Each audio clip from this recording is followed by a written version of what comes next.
Welcome to the Graceful Confidence Podcast. I'm your host, Lauren Debick, the founder of Life Coaching with Lauren, a female empowerment coach, an entrepreneur, empath, and a lover of the eco-friendly lifestyle. My mission is to help women take control of their lives by teaching them how to increase their confidence in an authentic and genuine way so they can achieve both personal and professional goals. I will share ways to increase your confidence, tips on how to integrate grace into your life, as well as stories and advice from other experts on how, as women, we can better empower ourselves and those around us. I will show you exactly how to use the power of confidence and grace to create an empowering and invigorating life that you are excited about waking up to every single day. Now, let's dive in. Hello, and thank you so much for tuning in to the Graceful Confidence Podcast. I'm your host, Lauren Debick, and today's episode is something really special. I recently had the opportunity to attend a retreat where I had the absolute pleasure of meeting someone who has unlocked so many different insights for me. And honestly, I'm still processing so much from this retreat that was held a few months ago.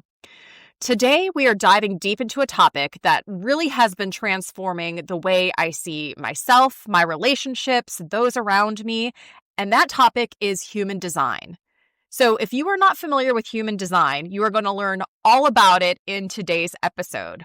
Joining us to talk about this is someone who I can already tell has one of those rare gifts for making something that is really complex feel clear, meaningful, and really accessible, and that is Tina Grello.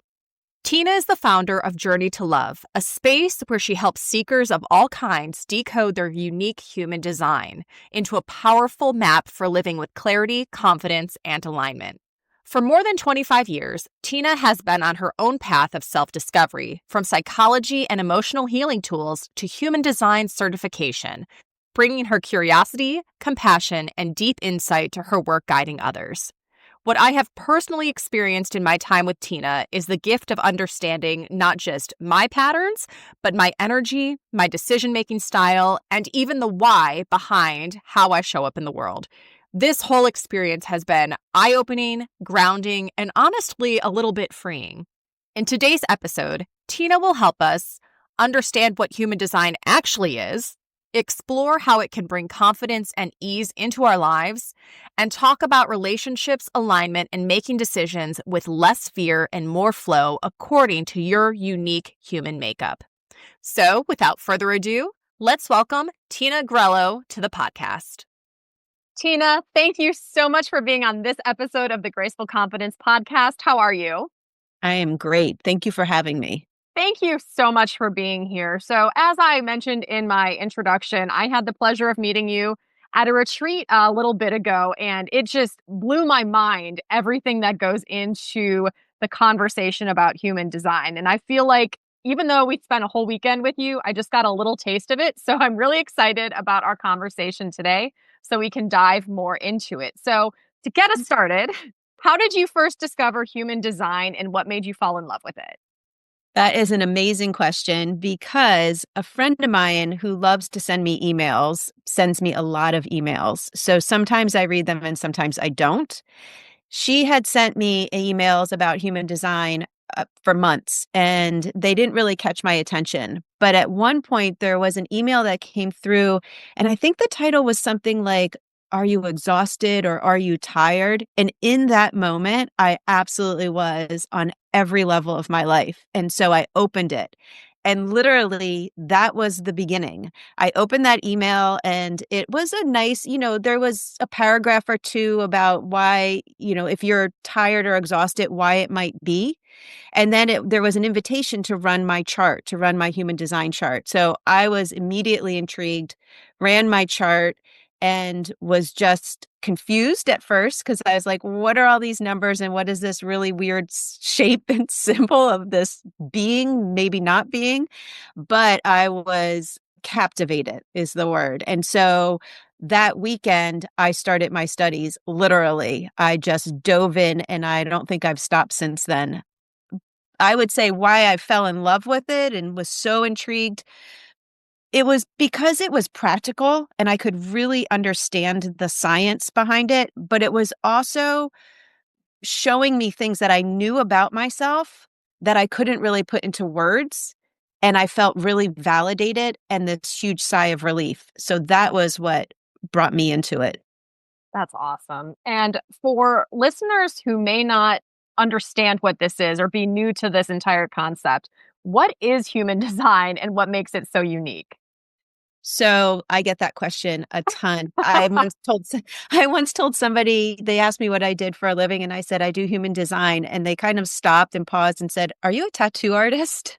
And I was like, Oh my "No." gosh. I was like, "No, no, not at all." But so I it's a tool, it's a modality, but it brings awareness to who we are. So it's blending modern science, which is the quantum physics part of it, with ancient wisdom. So those pieces are astrology, the I Ching, the chakra system, and the Kabbalah. So it takes all of those pieces together, and that's what human design is.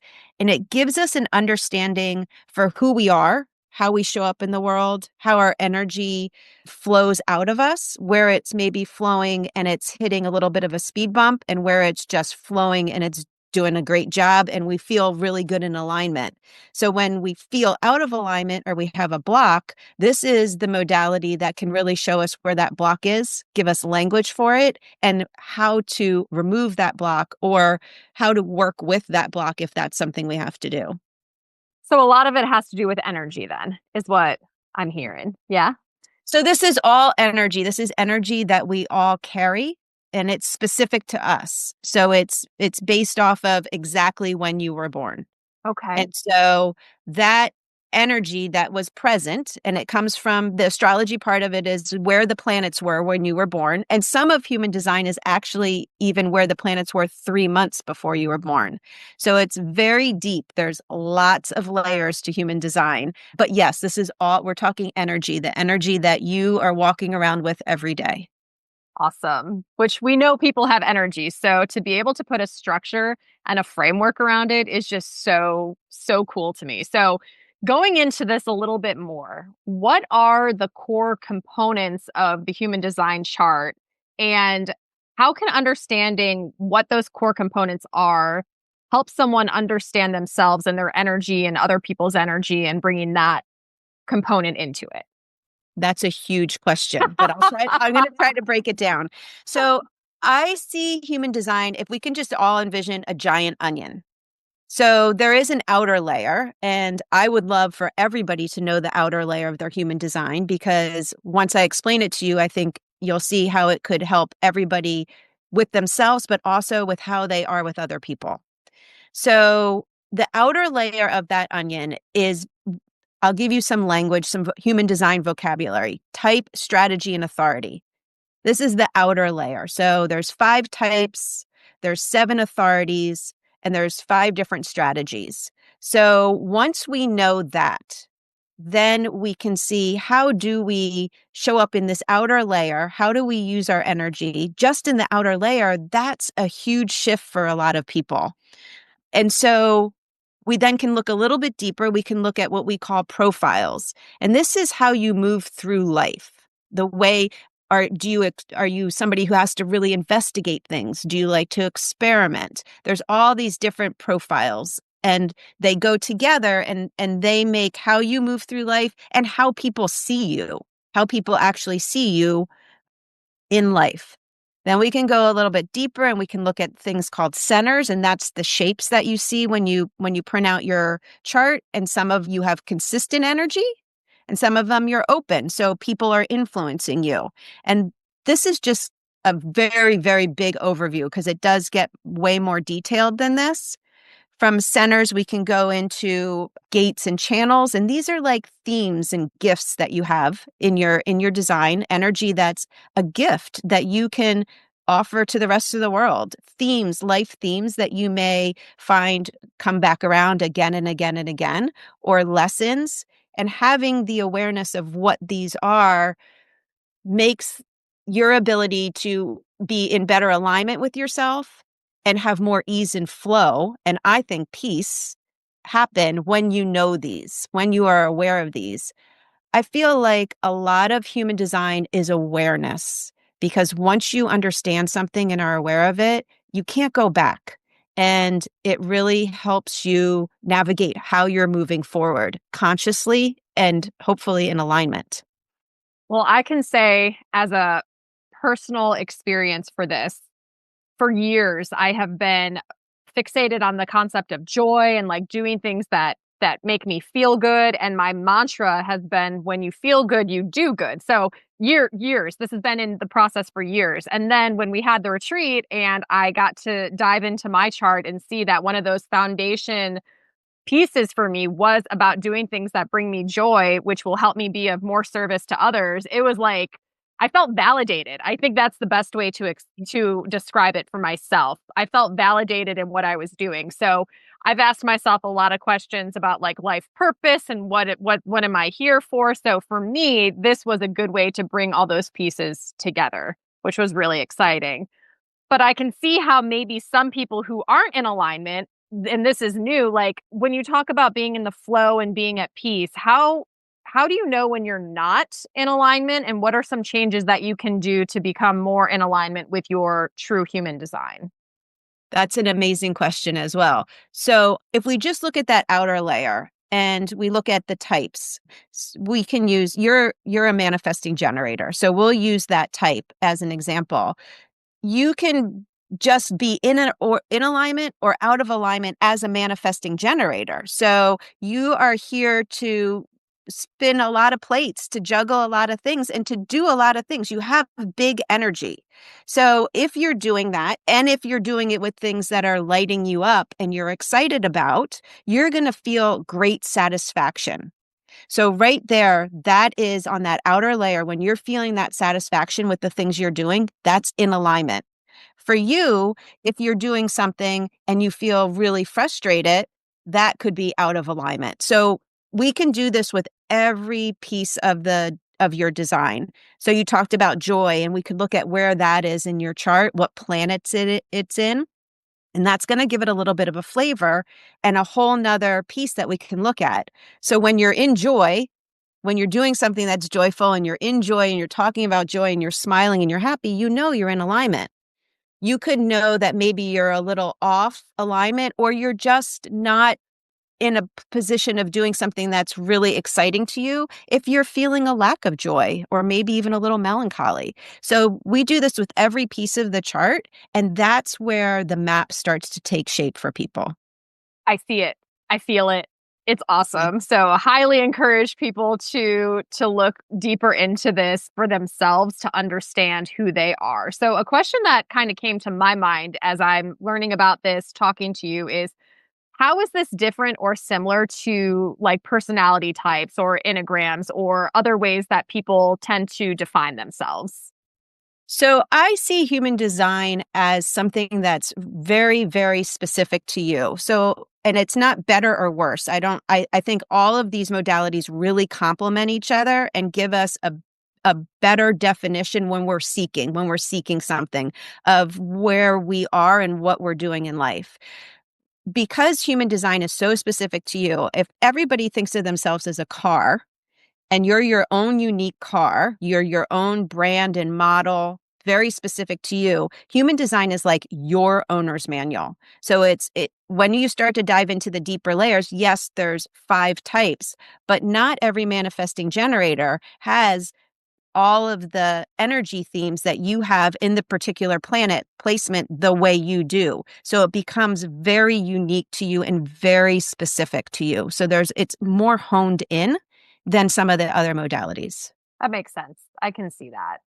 So, because it is so unique to us, let's talk a little bit about social conditioning and expectations and how that could potentially pull us away from our natural design. So, in your experience, how does that happen? So, we have our unique human design, but we know that reality happens, life happens, expectations, societal conditioning. What happens when that gets put on us and kind of pulls us away from our unique design and natural design? So I think with the best of intentions, we all influence one another, whether it's a parent influencing a child. Most times it's the really good intentions that we're influencing somebody. Sometimes we're not even conscious of it. And that can happen a lot in human design. When we look at a chart and we can see areas in that chart that are actually visible, that we can point out where there's openness. In that openness, somebody who has that area colored in or defined is naturally influencing us as we walk around the world. That could be a parent, a friend, a stranger. So we're taking in energy from them, and we could take it on as our own. Once we understand where we're open, we can let go of things that we've taken on as our own that are not ours, because again, this becomes an awareness. In addition to that, I think we live in a society where we might want to go to our head for a lot of decisions. We might want to think things through, make pro con lists, ask opinions of other people, wait things out. But human design actually gives us the ability to tap into our own decision making, and that is not necessarily in our head. So there's 7 different authorities, and that's really how you make a decision. Once you become aware of how you make a decision, you also get to release kind of that pro-con list or the opinions of other people, because now you're actually making the decision from yourself and aligning with your own decision, and you can feel the difference. You can feel the confidence behind that decision. So let's talk a little bit about those decisions and how they feel, because I think you are absolutely right. So much of this has to do with awareness. And I consider myself a pretty mindful person, but even I will get into the routine, like going from meeting to meeting, place to place, doing all the things that I'll forget to look at a tree or a cloud, or like bring myself into that type of awareness that I know is so important. So if someone who has never thought about awareness or mindfulness ever, what would you recommend be the first step to kind of check in with their body when it comes to how it feels to make decisions? So I would say the first thing they should do is run their chart so they can find out what their authority is. Because for you, you're going to check in with your gut. Your gut is going to be that yes or no. Like, what is my guttural response? I'm doing this, or I'm not doing it. And that's going to always be a body check-in for the way that you're designed. Mm-hmm. Some other people, their check-in is really different. It could be a quiet whisper. It could be actually talking things out to a sounding board, not to somebody for their opinion, but as a sounding board. So there's all different authorities that tell us what part of the body, and it's not going to be the head that's making the list or listening to somebody else, but what part of the body are you tapping into or using to get to your true decision? And I know I need to work at that, because for a long time I thought it was my head, but I learned that that is not the case. Yes, I was big time conditioned. I was queen of pro con lists until I realized I had something else to go to. And once I got out of my head and really trusted this, I have a guttural response a little different than yours, but similar. Once I began to trust that, I saw things lining up that I had been trying to force. Some of the things I was forcing weren't even on my path.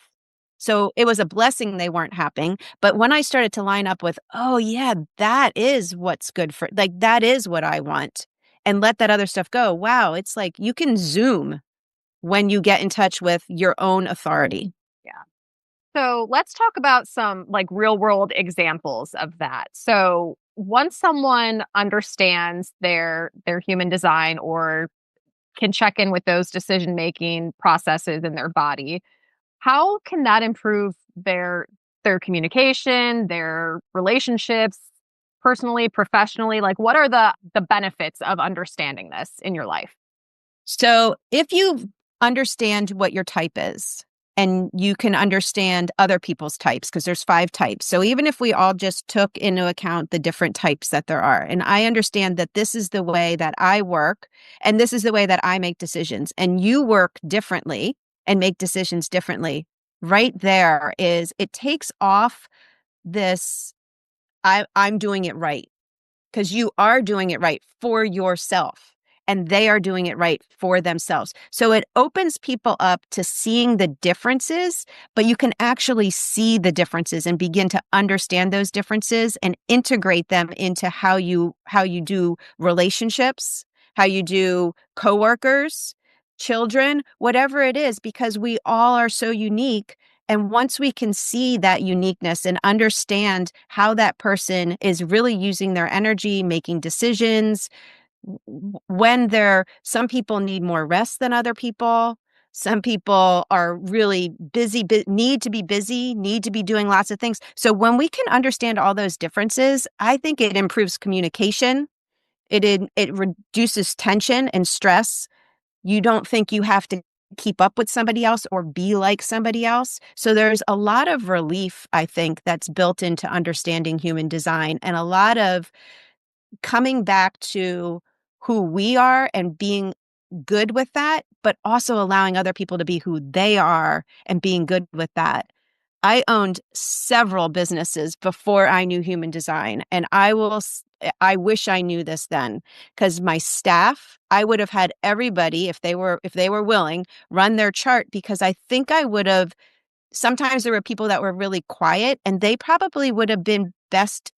They would have been flying in a different position than in the front of the house, or that kind of awareness, I think, is a blessing in not only relationships, but definitely in business. Yeah, for sure. I can definitely see that. So, since you've been doing this work, you've probably seen some major aha moments, or you maybe have experienced some yourself. Can you share one that really stood out from someone understanding and grasping human design where it was just like, oh my gosh, I get it? So, of the types, there's one particular type that the name is a projector, and they can often feel not seen. They really come from a vantage point that's like an owl. It's they can see down, they can see what's going on, and they're very wise. And sometimes that wisdom doesn't get seen or heard in the way that they want it. And so I have this client that I was working with, and she was a projector. And I think that she felt very not seen and not heard. And once she could understand that and understand what was going on and really step into her wisdom, oh my gosh, her life changed exponentially. She also had an authority that meant for her to make a good decision, she had to talk it out.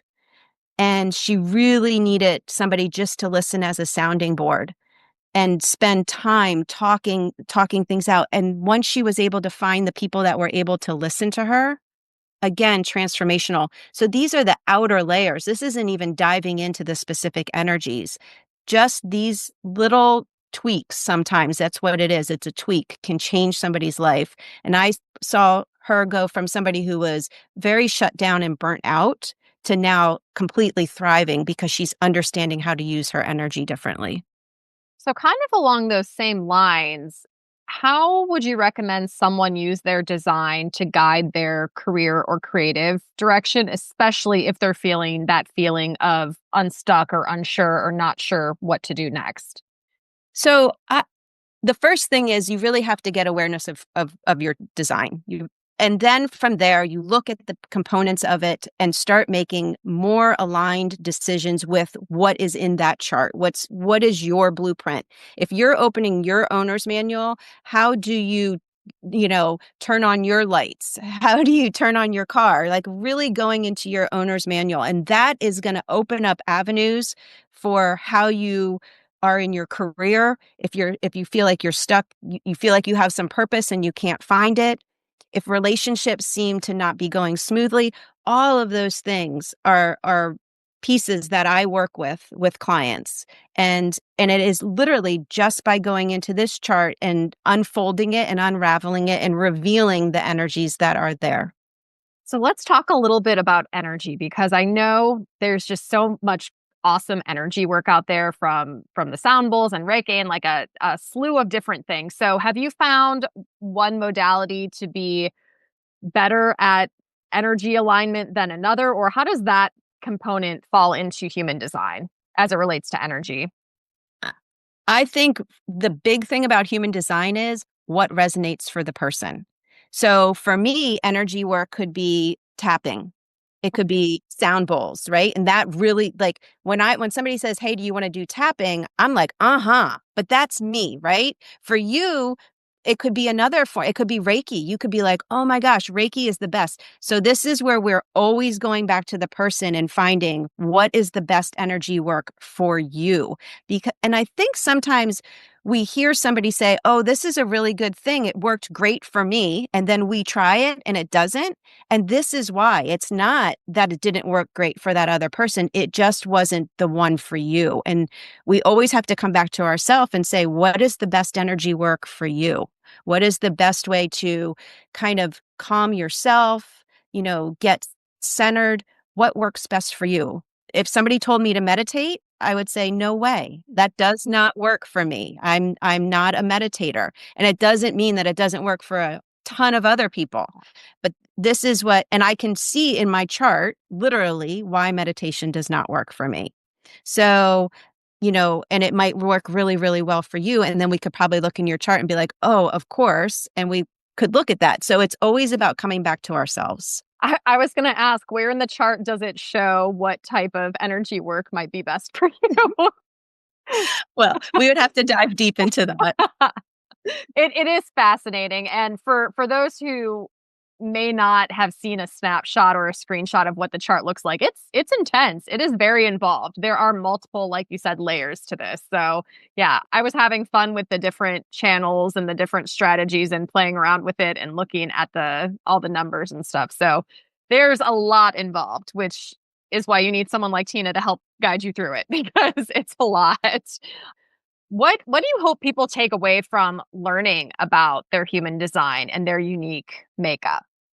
The biggest thing I always want people to take away is to come back to who they are, to not feel like they have to be somebody else or to do what's worked for somebody else, to really embrace their unique energy.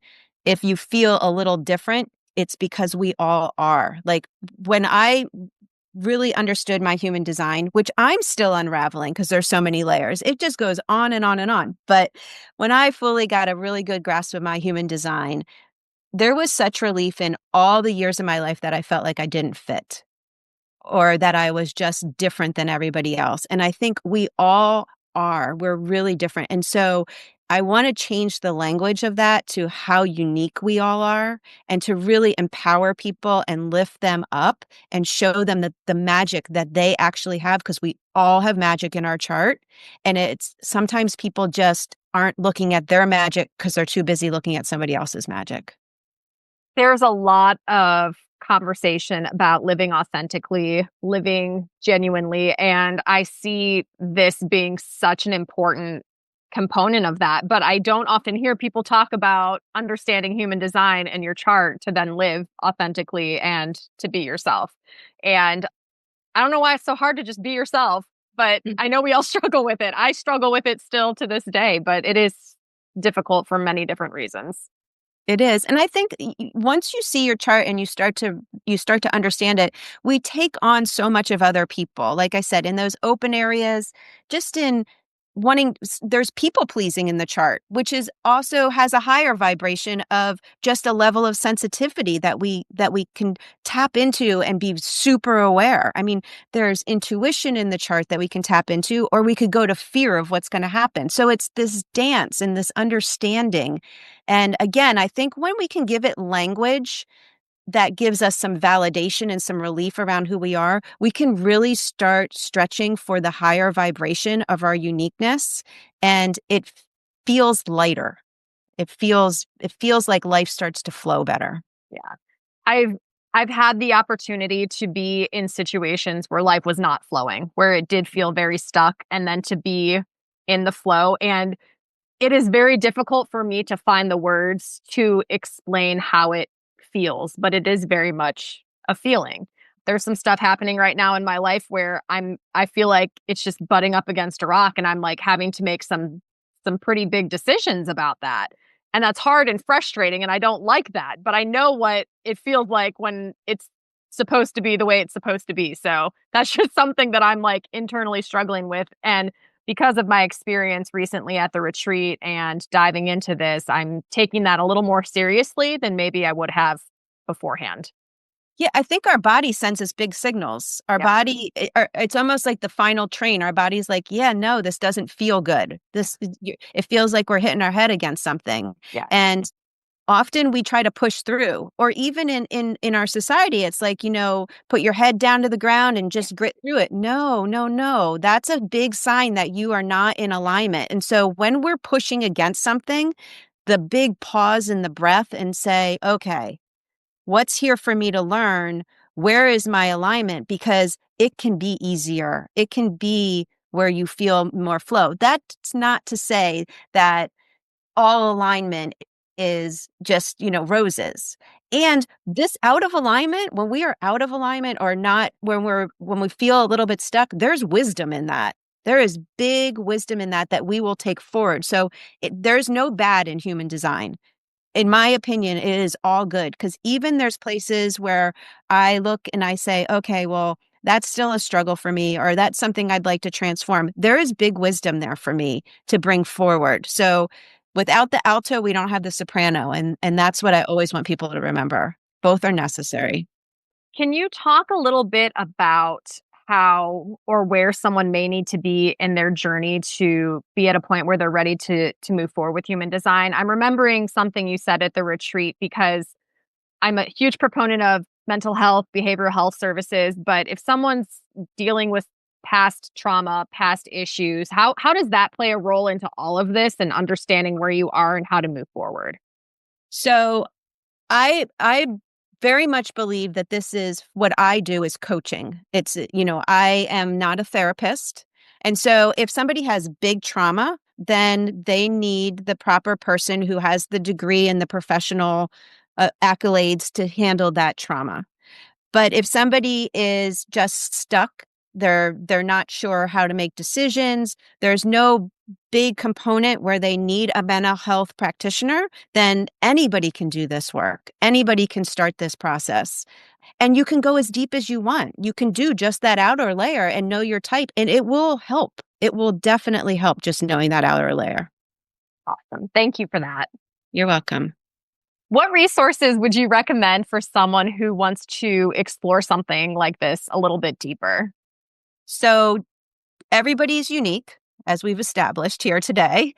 And some people like to explore on their own. Some people just want to read the book or they want to explore. So there's great books out there. I did write a guidebook that's just talks about these outer layers that we've been discussing, and it has all of them in there. So if you were to run your chart, you could run friends and families charts, and they're all in this guidebook, and that's called Being Authentically Me. And I do have a couple other books that I wrote. You can get a lot of great resources through different people, and you can Google people who have written about human design. You can go on Amazon and see book reviews and all that. So there is a lot of research that you can do on your own. If you want somebody to walk with you through this journey, I'm always happy. And there's other people too. So the really important thing is find the person that is aligned with you, that you get that body. Yes, this is my person to walk through this with me. And it may be different than somebody else, and it may be the same person as somebody else, but trust yourself. Well, Tina, if someone wanted to find you, to connect with you, book a session, or follow your work, where would they look? They can go to my website. It's journeytolove.info. And from there's an email address that you can email me. I also am on Facebook under Being Authentically Me, and Instagram the same. But the best place to kind of get me first and read all about me and the work I've done and how I approach this to see if I'm a good fit for the person is journeytolove.info. Awesome. Well, thank you so much for spending some time chatting through human design. This is so fascinating, and I feel like more conversations are to come as I learn more about it. So thank you so much. I love it. Thank you. Thank you for bringing me on. I've really enjoyed talking about this. I could talk about it 24/7. So whenever you want to have the next conversation, you just let me know.